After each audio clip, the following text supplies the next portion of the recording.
السلام علیکم ورحمۃ اللہ وبرکاتہ نحمده ونصلی علی رسولہ الکریم اما بعد۔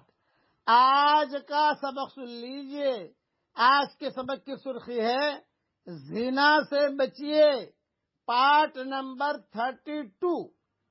ایک روایت میں ہے کہ حجۃ الوداع میں عرفات سے واپسی کے موقع پر حضرت محمد صلی اللہ علیہ وسلم نے حضرت فضل ابن عباس رضی اللہ تعالی عنہما کو اپنے ساتھ اپنی سواری پر بٹھا لیا۔ حضرت فضل رضی اللہ تعالی عنہ خود خوبصورت شخص تھے۔ راستے میں قبیلہ خشعم کی ایک خوبصورت عورت حضرت محمد صلی اللہ علیہ وسلم سے کوئی مسئلہ پوچھنے لگی، تو حضرت فضل رضی اللہ تعالی عنہ اس عورت کو دیکھنے لگے۔ یہ دیکھ کر حضرت محمد صلی اللہ علیہ وسلم نے حضرت فضل ابن عباس رضی اللہ تعالی عنہما کی ٹھوڑی پکڑ کر چہرہ دوسری طرف گھما دیا اور ارشاد فرمایا کہ میں نے ایک جوان مرد اور ایک جوان عورت کو دیکھا، بس میں ان دونوں پر شیطان کا اثر پڑنے سے مطمئن نہیں ہوں، اسی لیے نظر ہٹائی گئی۔ یہ حدیث صحیح بخاری شریف میں بھی ہے اور صحیح مسلم شریف میں بھی ہے، حدیث نمبر 3134۔ تو گویا کہ حضور صلی اللہ علیہ وسلم نے احتیاط بتائی۔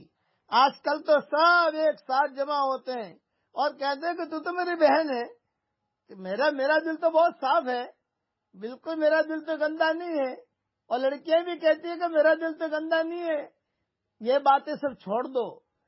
یاد رکھنا کہ کبھی بھی کسی کا دل یہ کہ میرا دل صاف ہے، سمجھ لو کہ اس کا دل ہی گندا ہے، یہ نشانی ہے۔ کوئی اگر یہ کہے کہ میں تو بالکل پاک صاف ہوں، سمجھو کہ سب سے بڑا گندا وہی ہے۔ اس لیے ان چیزوں سے حفاظت کیجیے۔ جوان لڑکیوں کے ساتھ نہ بیٹھیے، جوان لڑکوں کے ساتھ نہ بیٹھیے۔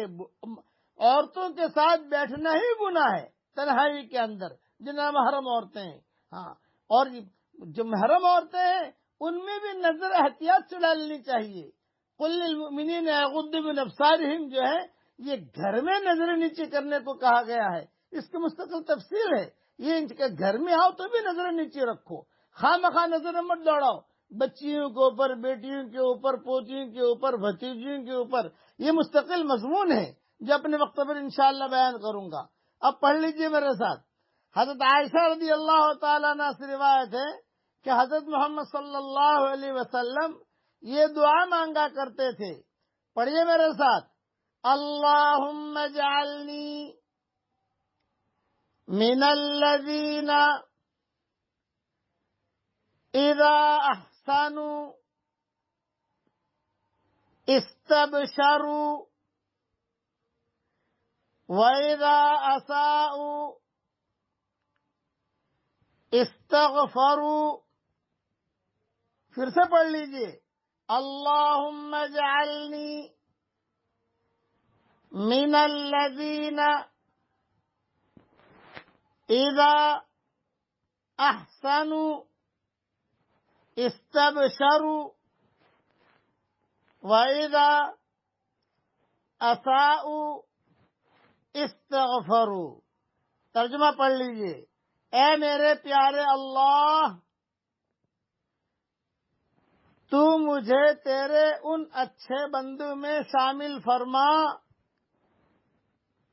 کہ جب نیکی کرے تو انہیں خوشی ہو، اور جب کوئی برائی سرزد ہو جائے تو تیرے حضور میں استغفار کریں۔ یہ حدیث حضور صلی اللہ علیہ وسلم یہ حدیث ابن ماجہ میں ہے، حدیث نمبر 3820، اور حضور صلی اللہ علیہ وسلم یہ دعا بہت پڑھا کرتے تھے۔ اس میں حضور صلی اللہ علیہ وسلم کی زبان کا نور ہے، حضور کے منہ کا نور ہے، اسے پڑھتے رہنا چاہیے۔ اللہ تعالی ہم سب کے لیے دعا قبول فرمائے، آمین۔ وآخر دعوانا ان الحمد للہ رب العالمین۔